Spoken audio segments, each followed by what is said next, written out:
اللہ اللہ اللہ اللہ اللہ اللہ اللہ اللہ۔ السلام علیکم ناظرین، آپ سبھی کا استقبال کرتے ہیں تازہ ٹی وی کی خاص پیشکش ماہ رمضان میں، اور ماہ رمضان میں اس سال ہم پیش کر رہے ہیں خلاصہ قرآن، جسے آپ کے سامنے رکھ رہے ہیں ڈاکٹر صبا اسماعیل، جو کہ جبرائیل انٹرنیشنل اسکول کے ڈائریکٹر ہیں۔ آپ حافظ، قاری اور عالم کے ساتھ ساتھ ایک لمبا انوبھو ہے، ان کا لمبا ایکسپیرینس ہے قرآن کے تعلق سے خلاصہ لکھنے کا۔ الگ الگ مضمون میں، الگ الگ اخباروں میں یہ لکھتے رہے ہیں۔ ڈاکٹر صاحب، سب سے پہلے آپ کا استقبال کرتے ہیں۔ السلام علیکم ناظرین، آج 10 رمضان المبارک ہے۔ اللہ کا کرم ہے کہ وہ اپنے بندوں کو یہ توفیق دے رہا ہے کہ رمضان کے اس مہینے میں جو قرآن پاک کا مہینہ ہے، اس میں وہ قرآن پاک کا خلاصہ سن رہے ہیں۔ قرآن پاک کے اندر اللہ تبارک و تعالیٰ نے جو باتیں پیش کی ہیں اس کو سمجھنے کی کوشش کر رہے ہیں۔ آج 10واں پارہ کا خلاصہ آپ کے سامنے پیش کیا جائے گا انشاءاللہ۔ اس پارے کا آغاز اللہ تبارک و تعالیٰ قرآن مجید کی اس آیت سے فرماتا ہے، وَاعْلَمُوا أَنَّمَا غَنِمْتُم مِّن شَيْءٍ فَأَنَّ لِلَّهِ خُمُسَهُ وَلِلرَّسُولِ وَلِذِي الْقُرْبَى وَالْيَتَامَى وَالْمَسَاكِينِ وَابْنِ السَّبِيلِ۔ 10ویں پارے کا آغاز مال غنیمت کے خمس کے بیان سے ہوتا ہے۔ اللہ تبارک و تعالیٰ یہ پسند فرماتا ہے کہ اس کے سماج میں جو غربا ہیں، جو یتامہ ہیں، جو مساکین ہیں، جو ضرورت مند ہیں، ان کی خبرگیری کا باقاعدہ نظام ہو۔ عوام بھی اپنے طور پر کریں اور سرکاریں بھی اپنے طور پر یہ کوشش کریں کہ غریبوں کو زیادہ سے زیادہ راحت پہنچائی جائے، یتیموں کا خاص طور پر خیال رکھا جائے، جو مسکین ہیں، بیوہ ہیں، ان کا خیال رکھا جائے۔ اس بیان سے اس پارے کا آغاز ہوتا ہے، اور ہم دیکھتے ہیں اللہ تبارک و تعالیٰ اس کے آگے فرماتا ہے، وَأَطِيعُوا اللَّهَ وَرَسُولَهُ وَلَا تَنَازَعُوا فَتَفْشَلُوا وَتَذْهَبَ رِيحُكُمْ وَاصْبِرُوا إِنَّ اللَّهَ مَعَ الصَّابِرِينَ۔ اللہ تبارک و تعالیٰ نے ایک بہت اہم بات یہ بیان فرمائی ہے، ایک نقطہ سمجھایا ہے۔ ایک تو اس سے پہلے کہا تھا وَاذْكُرُوا اللَّهَ كَثِيرًا لَعَلَّكُمْ تُفْلِحُونَ، کہ اللہ کو خوب یاد کیا کرو۔ اللہ کا جو ذکر ہے یہ تمہارے ایمان کو مضبوط بناتا ہے، تمہارے دل کو مضبوط بناتا ہے، تمہارے دل کے اندر قوت پیدا کرتا ہے۔ یہ اسی لیے اللہ نے بار بار تاکید کی ہے کہ ہمیشہ خدا کو یاد کرتے رہو تاکہ تمہارا دل مضبوط رہے،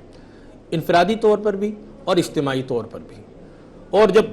برے حالات ہوں، مسائل زیادہ ہوں، تب تو خاص طور پر اللہ کو یاد کیا کرو، جیسے آج کل کے حالات ہیں۔ ایسے میں اللہ کہتا ہے کہ اللہ کو یاد کرو، اللہ کے سوا کون ہے جو اس مصیبت کو ٹال سکتا ہے اور اس پریشانی کو دور کر سکتا ہے۔ پوری دنیا کے لوگوں کو چاہیے کہ وہ اللہ سے گڑگڑائیں، اپنے مالک سے، جس خدا نے اس دنیا کو بنایا ہے، جو اس دنیا کو چلا رہا ہے، ہم اس سے گزارش کریں کہ وہ ہمارے اوپر سے ان مصیبتوں کو دور فرمائے۔ اللہ تبارک و تعالیٰ نے یہاں ایک بات بیان فرمائی ہے کہ آپسی تنازعات جو ہوتے ہیں، جو لڑائی جھگڑے ہوتے ہیں، وہ قوت کو برباد کرتے ہیں۔ اس لیے آپس میں لڑائی جھگڑا مت کیا کرو، یہ تمہاری پست ہمتی کا باعث ہوتے ہیں، تمہاری ہمت کو توڑ دیتے ہیں۔ تمہاری مضبوطی اسی میں ہے کہ ہر حال میں ایک دوسرے کے ساتھ مل جل کر رہو اور ایک دوسرے کا خیال رکھو۔ اللہ تبارک و تعالیٰ نے ایک بات یہاں یہ بھی بیان فرمائی ہے، اللہ کسی قوم کو نعمت دیتا ہے تو اس سے اس وقت تک واپس نہیں لیتا جب تک کہ وہ خود اپنی حالت کو خراب نہ کر لے۔ ذَلِكَ بِأَنَّ اللَّهَ لَمْ يَكُ مُغَيِّرًا نِعْمَةً أَنْعَمَهَا عَلَى قَوْمٍ حَتَّى يُغَيِّرُوا مَا بِأَنفُسِهِمْ وَأَنَّ اللَّهَ سَمِيعٌ عَلِيمٌ۔ اللہ فرماتا ہے کہ ہم جب کسی کو دیتے ہیں نعمت تو ہم اس سے واپس نہیں لیتے جب تک کہ وہ نعمت کی ناقدری نہیں کرتا۔ اس لیے اللہ تعالیٰ نے جس کو بھی جو دے رکھا ہے، اللہ نے ایک طریقہ بیان فرمایا ہے، اللہ کا شکر ادا کرتے رہو۔ لَإِن شَكَرْتُمْ لَأَزِيدَنَّكُمْ، قرآن پاک میں ایک جگہ آیا کہ جتنا شکر ادا کرو گے اتنی نعمت میں اضافہ ہوگا، کبھی کم نہیں ہوگا، یہ اللہ کا وعدہ ہے۔ لیکن ناقدری کرو گے، ناشکری کرو گے، اللہ نے جو دیا ہے اس کی قدر نہیں کرو گے، حکومتیں جب قدر نہیں کریں گی اور لوگوں کے ساتھ انصاف نہیں کریں گی تو اللہ نے فرمایا پھر ہم اس سے وہ نعمت واپس لے لیتے ہیں۔ اس کے بعد معزز حاضرین، اللہ تبارک و تعالیٰ نے یہاں یہ بات اس خاص طور پر آل فرعون کا ذکر چل رہا تھا تو اس حوالے سے بھی کہا کہ ہم نے فرعون کو اس وقت دنیا سے مٹایا، حالانکہ ہم ہی نے دی تھی اس کو طاقت، لیکن ہم نے اس کو بعد میں اس لیے مٹایا کہ اس نے ہماری نعمت کی ناقدری کی۔ اللہ رب العالمین نے یہاں یہ بھی بیان فرمایا ہے وَإِن جَنَحُوا لِلسَّلْمِ فَاجْنَحْ لَهَا وَتَوَكَّلْ عَلَى اللَّهِ إِنَّهُ هُوَ السَّمِيعُ الْعَلِيمُ، کہ اگر تمہارا مخالف آمادہ صلح ہو تو تم بھی صلح کر لیا کرو۔ صلح اللہ کو بہت پسند ہے، کوئی بھی معاملہ ہو، اجتماعی ہو، انفرادی ہو، دو لوگوں کے آپس میں اختلافات ہوتے ہیں، یہ دنیا ہے، زندگی ہے، لوگوں کی دلچسپیاں الگ ہوتی ہیں، مفادات الگ ہوتے ہیں، تو اختلافات ہو سکتے ہیں۔ اللہ فرماتا ہے وَالصُّلْحُ خیر، انفرادی معاملے میں بھی اللہ نے فرمایا تھا کہ صلح میں خیر ہے، تو صلح کر لیا کرو، سامنے والا جھک جائے تو تم بھی جھک جاؤ، اللہ کو یہ بات بہت پسند ہے، اِنَّهُ هُوَ السَّمِيعُ الْعَلِيمُ، وہ سب سن رہا ہے، وہ سب جانتا ہے، ساری باتیں اس کے علم میں ہیں۔ اللہ تبارک و تعالیٰ نے اپنے نبی پاک صلی اللہ علیہ وسلم کو یہاں خاص طور پر جب منافقین کا ذکر چل رہا تھا مدینے کے، تو اللہ تبارک و تعالیٰ نے اپنے نبی سے مخاطب ہو کر یہاں یہ بھی فرمایا وَإِن يُرِيدُوا أَن يَخْدَعُوكَ فَإِنَّ حَسْبَكَ اللَّهُ هُوَ الَّذِي أَيَّدَكَ بِنَصْرِهِ وَبِالْمُؤْمِنِينَ، اور فرمایا یا ایھا النبی حسبک اللہ ومن اتبعک من المؤمنین، کہ اے نبی آپ کو کوئی دھوکہ نہیں دے سکتا، اللہ آپ کا مددگار ہے، اللہ آپ کے ساتھ ہے اور آپ کے لیے کافی ہے۔ نبی پاک صلی اللہ علیہ وسلم لوگوں کو جب دین کی دعوت دے رہے تھے تو مختلف لوگ تھے ان کے سامنے اور مختلف طریقے کے معاملات پیش آتے تھے، خاص طور پہ مدینہ میں ہم سب جانتے ہیں منافقین کی ایک بڑی تعداد تھی جو پریشان کرنے کی کوشش کرتی تھی اور طرح طرح کے مسائل سامنے آتے تھے۔ اسی لیے ہم دیکھتے ہیں کہ اس کے بعد جو سورہ توبہ یہاں 10ویں پارے میں شروع ہوتا ہے 7ویں رکوع میں، اللہ تبارک و تعالیٰ نے یہاں شروع میں اس کے جو ہے تو سورہ توبہ کے آغاز میں ہی مشرکین سے برات کا اعلان کیا ہے، اور اس سورت کی خاص خصوصیت ہے سورہ توبہ جو یہاں ہم دیکھتے ہیں 10ویں پارے میں، یہ قرآن پاک کی واحد سورہ ہے۔ ہر سورہ کے شروع میں ہم دیکھتے ہیں بسم اللہ الرحمن الرحیم لکھا ہوتا ہے، لیکن اس سورت کے شروع میں نہیں لکھا جاتا ہے، تو یہ اس سورت کی اپنی خصوصیت ہے، یہیں سے سورہ توبہ کا آغاز ہوتا ہے۔ اس میں اللہ تبارک و تعالیٰ فرماتا ہے انما یعمر مساجد اللہ من آمن باللہ والیوم الآخر واقام الصلاۃ وآت الزکاۃ ولم یخش الا اللہ فعسى اولئک ان یکونوا من المہتدین، کہ یہ کون لوگ ہیں جو مسجدوں کو آباد کرتے ہیں۔ اللہ نے مسجدیں بنائی ہیں، دنیا میں اللہ کا گھر ہے، عبادت گاہیں ہیں، لوگ عبادت کرتے ہیں۔ اللہ فرماتا ہے کہ اللہ کی بندگی وہ لوگ کرتے ہیں جو اللہ کے اچھے بندے ہوتے ہیں۔ مسجد کون جاتا ہے؟ جو ایمان والے ہیں، جو آخرت والے ہیں، آخرت پر یقین رکھنے والے ہیں اور نماز قائم کرتے ہیں، زکوٰۃ دیتے ہیں اور اللہ سے ڈرتے ہیں، یہ لوگ جاتے ہیں اللہ کے پاس اور عبادت کرتے ہیں۔ تو مسجدوں کا اللہ تبارک و تعالیٰ نے ایک تو یہ بھی حق بیان فرمایا کہ اس کا خیال رکھنا چاہیے، اور اسی لیے ہم دیکھتے ہیں، اور اس وقت جس ماحول میں ہم ہیں معزز ناظرین، خاص طور پر میں آپ کی توجہ دلانا چاہوں گا کہ عام طور پر جو عبادت گاہیں ہیں، مسجدیں بھی ہیں، سب بند ہیں، تو مسجدوں کا خیال رکھنا چاہیے اور ان سے بے توجہی نہیں برتنی چاہیے۔ جو لوگ وہاں پر ہیں ان کا خیال رکھنا چاہیے کہ وہ لوگوں نے اللہ کے گھر کو آباد رکھا ہے، اور اللہ نے فرمایا کہ جو لوگ اللہ کے گھر کو آباد کرتے ہیں اللہ ان سے محبت فرماتا ہے۔ اور ایک اور بات جو ضروری ہے یہاں عرض کرنا، اللہ نے فرمایا کہ اللہ اور رسول کی محبت ہر چیز کی محبت سے بڑھ کر ہونی چاہیے۔ اللہ نے فرمایا قُلْ إِنْ كَانَ آبَاؤُكُمْ وَأَبْنَاؤُكُمْ وَإِخْوَانُكُمْ وَأَزْوَاجُكُمْ وَعَشِيرَتُكُمْ، اللہ نے ایک تفصیل بیان فرمائی کہ دنیا میں جو چیزیں ہم نے تم کو دی ہیں یہ وہ چیزیں ہیں جو تمہارے کام کی ہیں اور تم ان سے محبت کرتے ہو، یہ محبت ناجائز نہیں ہے، لیکن اللہ اور رسول کی محبت اس سے بڑھ کر ہونی چاہیے۔ یعنی کہیں اگر اللہ کا حکم آئے، اللہ کے رسول کا کوئی حکم آئے تو اس کی خلاف ورزی نہیں کرنی چاہیے، اس پر عمل کرنا چاہیے۔ اللہ تبارک و تعالیٰ قرآن پاک میں 10ویں پارے میں اس کے 10ویں رکوع میں ارشاد فرماتا ہے وقالت الیہود عزیر ابن اللہ وقالت النصارى المسیح ابن اللہ ذلک قولہم بافواہہم۔ اللہ تبارک و تعالیٰ فرماتا ہے یہود اور نصارہ کے حوالے سے کہ ان کے جو مختلف عقائد تھے ان کے تعلق سے اللہ نے فرمایا کہ یہود عزیر کے بارے میں یہ خیال کرتے ہیں کہ وہ اللہ کا بیٹا ہیں، اور نصارہ عیسیٰ مسیح کے بارے میں کہتے ہیں کہ وہ اللہ کے بیٹے ہیں۔ اللہ نے فرمایا کہ اللہ کا کوئی بیٹا نہیں ہے، اس کی کوئی بیوی نہیں ہے، اس کی کوئی اولاد نہیں ہے، وَلَمْ يَكُنْ لَهُ كُفُوًا أَحَدٌ، کوئی اس کے برابر نہیں ہے۔ یہاں اللہ تبارک و تعالیٰ نے فرمایا کہ عزیر کے بارے میں، یہ عزیر کون ہیں؟ یہ ان کا نام تورات میں عزرا آیا ہے، اور ان کا زمانہ لگ بھگ 500 سال قبل مسیح کا ہے، اور ان کی خاص بات یہ ہے کہ بخت نصر نے جب ایک بڑی تباہی مچاہی تھی اور اس میں تورات کے سارے نسخے بھی غائب ہو گئے تھے، تو انہوں نے حضرت عزیر نے اپنی یادداشت سے اس نسخے کو دوبارہ پورا لکھ دیا تھا، اس لیے یہود نے ان کی بڑی قدر کی، بڑی عزت افزائی کی، یہاں تک کہ ان کو ابن اللہ قرار دیا، اللہ کا چہیتا اور اللہ کا فرزند مجازی قرار دیا۔ اور نصارہ کے بارے میں تو ہم جانتے ہیں کہ ان کا مستقل عقیدہ ہے، اور اللہ تبارک و تعالیٰ نے اس بارے میں بار بار بیان فرمائی ہے کہ اللہ تبارک و تعالیٰ کی کوئی اولاد نہیں ہے، اور حضرت عیسیٰ اللہ کے بہت پیارے نبی تھے، اللہ نے ان کو بہت عزت دی تھی، بڑا مرتبہ بلند کیا تھا، بہت سارے معجزات عطا فرمائے تھے۔ یہیں پر اللہ تبارک و تعالیٰ نے یہ بھی ارشاد فرمایا ہے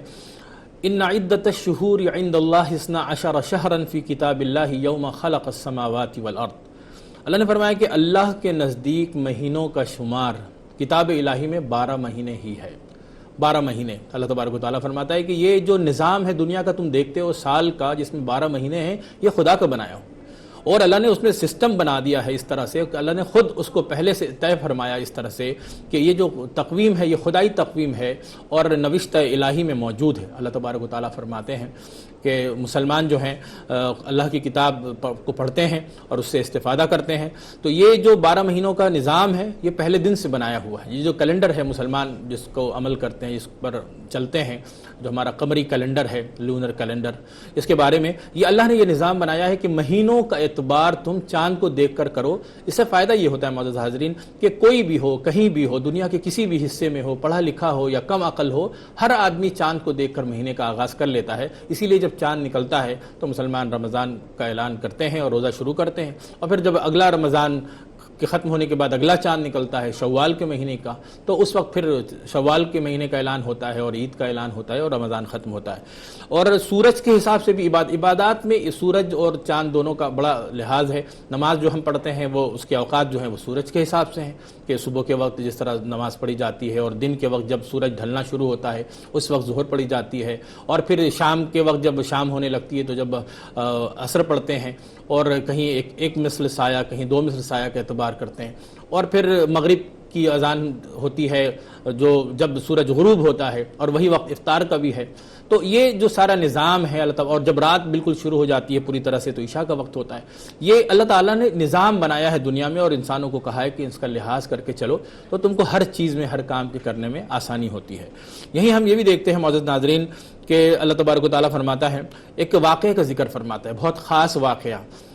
اسلامی تاریخ کا بڑا اہم واقعہ۔ اللہ فرماتا ہے اذ ہما فی الغار اذ یقول لصاحبہ لا تحزن ان اللہ معنا فانزل اللہ سکینتہ علیہ وایدہ بجنود لم تروہا۔ معزز ناظرین، اللہ تبارک و تعالیٰ نے یہاں ہجرت کے واقعے کا ذکر فرمایا ہے۔ ہجرت کا واقعہ نبی پاک صلی اللہ علیہ وسلم کی زندگی کی تاریخ کا بہت ہی اہم واقعہ ہے۔ نبی پاک صلی اللہ علیہ وسلم نے نبوت کی جو زندگی ہے 23 سالوں کی، جس میں اللہ تبارک و تعالیٰ نے ان پر اپنا کلام نازل فرمایا، یہ زندگی کی آخر کی 23 سال نبی پاک صلی اللہ علیہ وسلم کے، اس میں سے 13 سال نبی پاک صلی اللہ علیہ وسلم مکے میں تھے اور آخری 10 سال انہوں نے مدینے میں گزارے۔ درمیان میں ہجرت کا واقعہ ہے جب انہوں نے مائیگریٹ کیا اور وہاں سے مکے سے نکل کر مدینہ تشریف لائے، تو یہ اسلامی تاریخ کا بہت اہم واقعہ ہے۔ اور یہی وجہ ہے کہ ہم دیکھتے ہیں کہ مسلمانوں کا جو کیلنڈر ہے وہ قمری کیلنڈر، وہ ہجری کیلنڈر کہلاتا ہے، وہ ہجرت سے اس کا تعلق ہے، اسی وقت سے یہ تاریخ جوڑی جاتی ہے۔ اللہ تبارک و تعالیٰ نے اس کا ایک واقعہ ذکر فرمایا ہے کہ جب نبی پاک صلی اللہ علیہ وسلم وہاں سے نکلے تھے اور کفار ان کا پیچھا کر رہے تھے، اور حضرت ابوبکر صدیق رضی اللہ تعالیٰ عنہ ان کے ساتھ تھے، اور وہ دونوں غار ثور میں چلے گئے تھے اور وہاں کفار پہنچ گئے تھے، تو اس وقت حضرت ابوبکر صدیق بہت پریشان ہوئے کہ اب کیا ہوگا۔ تو اللہ کے نبی صلی اللہ علیہ وسلم نے فرمایا کہ لا تحزن ان اللہ معنا، ڈرو مت، اللہ ہمارے ساتھ ہے۔ اور اللہ نے ان کے اوپر سکینت نازل فرمائی، فرشتوں کے ذریعے اللہ تبارک و تعالیٰ نے اپنی مدد نازل فرمائی اور اپنے نبی کا ساتھ دیا۔ تو اللہ تبارک و تعالیٰ نے اب اس موقع پر یہ دکھایا ہے کہ جب انسان اللہ کے راستے میں ہوتا ہے، اللہ کا کام کرتا ہے، اور تو اللہ کی مدد آتی ہے اور اللہ تعالیٰ اس کو ہر قسم کی پریشانیوں سے بچاتا ہے۔ یہیں پر ہم وہ آیت بھی دیکھتے ہیں، اللہ تبارک و تعالیٰ نے فرمایا فَلَا تُعْجِبْكَ أَمْوَالُهُمْ وَلَا أَوْلَادُهُمْ إِنَّمَا يُرِيدُ اللَّهُ لِيُعَذِّبَهُمْ بِهَا فِي الْحَيَاةِ الدُّنْيَا وَتَزْهَقَ أَنفُسُهُمْ وَهُمْ كَافِرُونَ۔ اللہ تبارک و تعالیٰ نے ایک خاص نقطے کی طرف ہماری توجہ مبذول کرائی ہے۔ معزز ناظرین، اللہ فرماتا ہے کہ خوشحالی اور کثرت آبادی یہ اس بات کا اعلان نہیں ہوتی کہ انسان اللہ کے ہاں مقبول ہے۔ اللہ تعالیٰ کسی کو بھی مال دیتا ہے، کسی کو بھی دولت دیتا ہے۔ مال اور اولاد اس دنیا کی چیزیں ہیں، اس کا آخرت سے کوئی تعلق نہیں ہے۔ جس کو جس حال میں اللہ تبارک و تعالیٰ نے رکھا ہے وہ اس کے لیے امتحان ہے، اور مال و دولت تو بہت بڑا امتحان ہے، اولاد تو بہت بڑی امتحان ہے، بہت بڑی آزمائش ہے جس سے اللہ تبارک و تعالیٰ نے انسانوں کو نوازتا ہے۔ بڑی ذمہ داری ہوتی ہے اس کو ادا کرنے کی، اس کو صحیح راستے پر لگانے کی اور صحیح سمت میں لے جانے کی۔ تو اللہ تبارک و تعالیٰ نے فرمایا کہ اس طرح کی چیزوں سے پریشان ہونے کی ضرورت نہیں ہے کبھی بھی، اور کبھی بھی یہ دیکھ کر کہ کوئی بہت زیادہ مالدار ہے یا کم حالت میں ہے تو اس کی وجہ سے اس کو آخرت سے جوڑ کر نہیں دیکھنا چاہیے۔ ہر چیز کو ایک آزمائش سمجھنا چاہیے، اور جس حال میں بھی انسان ہے اس حال میں اس کو صبر کی اور شکر کی زندگی گزارنی چاہیے، اور اس رستے پر چلنا چاہیے جس رستے پہ چلنے سے اللہ خوش ہوتا ہے، اللہ راضی ہوتا ہے۔ معزز ناظرین، اللہ تبارک و تعالیٰ نے 10ویں پارے کے 14ویں رکوع میں ارشاد فرمایا ہے انما الصدقات للفقراء والمساکین والعاملین علیہا والمؤلفۃ قلوبہم وفی الرقاب والغارمین وفی سبیل اللہ وابن السبیل فریضۃ من اللہ واللہ علیم حکیم۔ معزز ناظرین، 10واں رمضان چل رہا ہے اور آپ نے سنا کہ پہلا عشرہ ختم ہو رہا ہے، الحمدللہ مکمل ہوا ہے یہاں تک رمضان۔ 3 عشرے ہیں اس میں، نبی پاک صلی اللہ علیہ وسلم نے ان تینوں عشروں کی فضیلتیں بیان فرمائی ہیں۔ یہ رحمتوں کا عشرہ ہمارے درمیان سے رخصت ہو رہا ہے۔ اللہ کی رحمتیں ہم پر نازل ہوں، یہ ہم سب کی دعا ہے اور ہم سب کی یہ کوشش بھی ہے، اور اسی مناسبت سے قرآن پاک کا خلاصہ بھی ہم پیش کر رہے ہیں۔ اللہ کے کلام کو سننے کی، سمجھنے کی کوشش کر رہے ہیں تاکہ ہم اس کے مطابق عمل کر سکیں۔ ابھی یہ جو آیت کریمہ میں نے آپ کے سامنے تلاوت کی، اس میں اللہ تبارک و تعالیٰ ارشاد فرماتا ہے کہ یہ جو صدقات ہیں، زکوٰۃ ہیں، واجبہ جو ضروری جو تم کو دینا ہے، وہ تم کن لوگوں کو دو گے؟ فقراء، مساکین، جو لوگ اس پر کام کرتے ہیں تالیف قلب کے لیے، گردن چھڑانے کے لیے، قرض داروں کو قرض سے نجات دلانے کے لیے، اور جو لوگ اللہ کے راستے میں کوششیں کر رہے ہیں، محنتیں کر رہے ہیں، داعیان دین ہیں، طالبان علوم نبوت ہیں، طلبہ ہیں اور مسافر ہیں، ان سب کا ذکر اللہ تبارک و تعالیٰ نے یہاں فرمایا اور کہا کہ ان کی مدد کرو، ان کی مدد کرو۔ اللہ تبارک و تعالیٰ دنیا کا یہ نظام مختلف طریقوں سے چلاتا ہے، اسی میں اللہ نے ہر مالدار آدمی کے ذمے یہ واجب کیا ہے کہ وہ اپنے مال میں سے ایک حصہ اللہ کے راستے میں ضرور خرچ کرے اور اچھے کاموں میں خرچ کرے، تاکہ صرف وہ اکیلا زندگی نہ گزارے۔ اسلام حکم دیتا ہے انسانوں کو کہ وہ سماجی جو زندگی ہے اس کا پورا لحاظ رکھیں، سماج کے دوسرے لوگوں کا لحاظ رکھیں اور صحیح طریقے پہ کام کریں اور اللہ کے راستے پہ خرچ کرتے رہیں۔ اللہ تبارک و تعالیٰ نے یہاں ہم دیکھتے ہیں ارشاد فرمایا ہے، ایک واقعہ خاص طور پر یاد دلایا ہے درمیان میں، أَلَمْ يَأْتِهِمْ نَبَأُ الَّذِينَ مِنْ قَبْلِهِمْ قَوْمِ نُوحٍ وَعَادٍ وَثَمُودَ وَقَوْمِ إِبْرَاهِيمَ وَأَصْحَابِ مَدْيَنَ وَالْمُؤْتَفِكَاتِ۔ اللہ فرماتا ہے کہ دیکھو دنیا میں کتنی قومیں آئیں، بہت ساری باتیں ایسی ہوتی ہیں جن کو انسان سمجھ نہیں سکتا، تو اللہ تعالیٰ اس کے لیے مثالیں دیتا ہے، حوالے دیتا ہے اور انسانوں کو یاد دلاتا ہے کہ ان کا واقعہ دیکھو، قوم نوح کو دیکھو، اللہ نے ان کو کتنا نوازا، کتنی فضیلت دی، کتنی طاقت دی، لیکن انہوں نے اللہ کے رسول کی بات نہیں مانی، اور حضرت نوح نے طویل زمانے تک اللہ کا پیغام پہنچایا۔ 950 سال تک قرآن پاک میں ذکر آیا کہ 950 سال تک انہوں نے لوگوں کو اللہ کی بات بتائی، لیکن اکثر لوگوں نے، ان کے قوم نے ان کی بات نہیں مانی، تو اللہ کا عذاب ان کے اوپر آ گیا۔ اللہ نے ان کی قوم کو غرق کر دیا، ان کو بچایا، جو کشتی میں تھے ان کے ساتھ ان کو بھی بچایا۔ اسی طرح قوم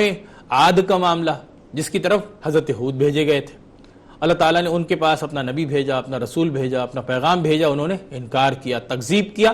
اللہ کی طرف سے سزا کے حقدار ہوئے۔ قوم سمود کا معاملہ ذکر بار بار اللہ تبارک و تعالیٰ دہراتا ہے، اللہ تعالیٰ نے ان کے پاس قوم حضرت صالح کو بھیجا، انہوں نے نشانی مانگی اللہ سے، اللہ نے ایک نشانی بھی دی اونٹنی کی شکل میں ان کو، انہوں نے اس نشانی کا بھی مذاق اڑایا، اللہ نے ان کو بھی سزا سے دوچار کیا۔ ایسے اور دیگر اقوام کا ذکر ہم قرآن پاک میں دیکھتے ہیں، اللہ تبارک و تعالیٰ نے سب کا ذکر یہاں پہ فرمایا ہے، اور اصحاب مدین کا بھی ذکر، اور قوم ابراہیم کا بھی، اور حضرت لوط کی قوم کا بھی ذکر۔ اللہ نے فرمایا کہ ان سے تم سبق حاصل کرو، ان کے انجام سے، اور اچھا کام کرو، برے لوگوں کے ساتھ مت بنو، برے آدمی کا برا نتیجہ ہوتا ہے اور اچھے کام کا اچھا نتیجہ نکلتا ہے، تم اچھا کام کرو، اچھے بنو، تاکہ تم کو اچھا نتیجہ ملے۔ اللہ تبارک و تعالیٰ فرماتا ہے وعد اللہ المؤمنین والمؤمنات جنات تجری من تحتها الانہار خالدین فیہا ومساکن طیبۃ فی جنات عدن ورضوان من اللہ اکبر ذالک هو الفوز العظیم، کہ اللہ تعالیٰ نے اچھے لوگوں کے لیے وعدے کیے ہیں، اچھے ایمان والے مردوں کے لیے، عورتوں کے لیے، کہ اللہ تعالیٰ ان کو جنت دے گا، جنت کی بشارت دی ہے، ایسی جنتیں، ایسے باغات جہاں نہریں جاری ہوں گی، جہاں اللہ کی ہر نعمت موجود ہوگی اور وہ اس میں ہمیشہ رہیں گے۔ بہترین گھر اللہ تبارک و تعالیٰ ان کو دے گا رہنے کے لیے، ہمیشہ کے لیے اللہ تبارک و تعالیٰ ان کو نعمتوں سے نوازے گا۔ اللہ نے فرمایا مگر ورضوان من اللہ اکبر، سب سے بڑی چیز جو ہے نا وہ اللہ کی خوشنودی ہے، اللہ کی رضامندی ہے۔ سب سے بڑی بات یہ ہے کہ اللہ تعالیٰ ان کو کہے گا کہ میں تم سے خوش ہو گیا، یہ سب سے بڑی بات ہوگی۔ تو خدا کی خوشی کو حاصل کرنا ہے، ہر کام میں ہمیں دیکھنا ہے کہ خدا کس بات سے خوش ہوگا۔ کبھی یہ بھی ہوتا ہے کہ ہمیں زیادہ کام کرنا ہوتا ہے، کبھی کم کام کرنا ہوتا ہے،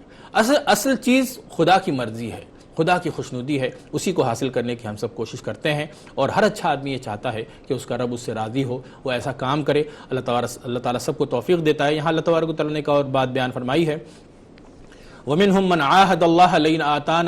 لَئِنْ آتَانَا مِنْ فَضْلِهِ لنصدقن ولنکونن من الصالحین فلما آتاہم من فضلہ بخلوا بہ وتولوا وہم معرضون۔ اللہ فرماتا ہے کہ کچھ لوگ ایسے ہوتے ہیں جو اللہ سے وعدہ کرتے ہیں کہ اللہ تعالیٰ آپ اگر ہم کو فضل سے کرم سے نوازیے گا تو پھر ہم اس کے بدلے میں صدقہ دیں گے۔ کچھ نظر مان لیتے ہیں کہ اللہ تعالیٰ ہم یہ کام ہمارا ہو جائے تو ہم اللہ تعالیٰ آپ